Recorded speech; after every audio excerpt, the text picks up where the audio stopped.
రాష్ట్రంలో జరుగుతున్న అభివృద్ధిపై బహిరంగ చర్చకు రావాలని తెలుగుదేశం జాతీయ ప్రధాన కార్యదర్శి నారా లోకేష్ వైకాపా అధ్యక్షుడు జగన్కు సవాలు విసిరారు. తెదేపా ఎన్నికల ప్రణాళికలో పేర్కొన్న హామీల అమలుపై చర్చించేందుకు సిద్ధమన్నారు. సమయం, స్థలం వారిని నిర్ణయించుకోవాలని సవాలు విసిరారు. గుంటూరు జిల్లా ఎడ్లపాడు మండలం తిమ్మాపురంలో జరిగిన గ్రామదేవత ప్రతిష్ఠ ఉత్సవంలో పాల్గొన్న లోకేష్ జగన్పై తీవ్ర విమర్శలు గుచ్చేశారు.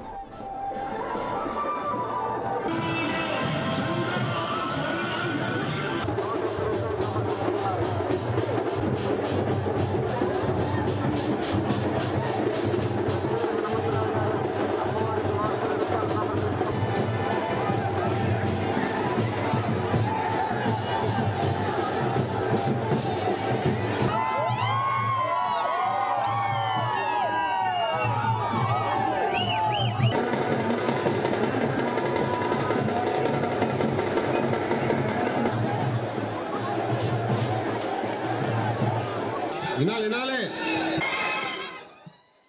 గుంటూరు జిల్లాలో ఇప్పుడు మొన్న వర్షాలు ఇంత ముందర వరదలు వస్తే ముఖ్యమంత్రి గారు 2 రోజులు పర్యటించారు. 5 రోజులు పొద్దున్న లేస్తారు, సచివాలయం రివ్యూ పెట్టుకుంటారు, మళ్ళీ హెలికాప్టర్ వెళ్తారని వచ్చి వాళ్ళు మొత్తం పర్యటించి సమస్యలు తెలుసుకుని మళ్ళీ రాత్రి వచ్చి మళ్ళీ అధికారులు రివ్యూ పెట్టి 5 రోజులు తిరిగితే దాని తర్వాత అంటే ముఖ్యమంత్రి గారు 5 రోజులు తిరిగిన తర్వాత జగన్మోహన్ రెడ్డి గారు మన దొర గారు వచ్చారు. సీరియస్ చేతులు ఒప్పుకుంటారు.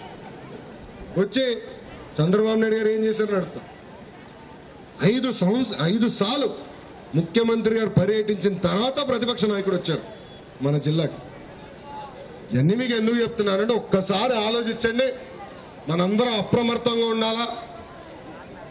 ఒక అబద్ధాన్ని 1000 సార్లు చెప్పి నిజం చేయాలని ప్రయత్నిస్తున్నారు ప్రతిపక్ష పార్టీ.